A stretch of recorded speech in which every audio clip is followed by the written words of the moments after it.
Welcome to the Salmon Runs YouTube. Enjoy the video. In this video, I will explain how to remove a Chevy Sonic door panel.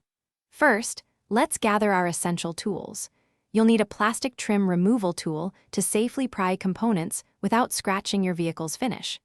A 7mm socket with a ratchet is crucial for several fasteners, and a small flathead screwdriver will assist with delicate prying. Don't forget a small container to keep all your screws and clips organized, preventing any lost parts during the process. Next, we'll begin detaching the trim and screws. Start by gently prying off the small rectangular plastic trim piece found behind the interior door handle. Once exposed, remove the 7mm screw. Then, carefully pry up the entire window switch panel using your trim tool. Disconnect the electrical connector by pressing its tab. You will also find and remove another 7mm screw located behind the door pull handle in the armrest area. Now, let's focus on releasing the main door panel.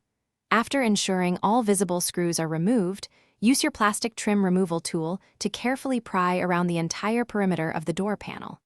This action will release the approximately 10 to 12 plastic clips that secure the panel to the door frame. Work slowly and methodically to prevent any damage to the clips or the panel itself. Make sure every clip is free before proceeding.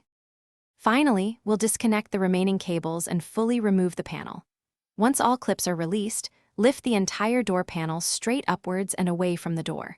Reach behind the panel to locate the door handle cable. Press the small tab on its housing and slide the cable end out.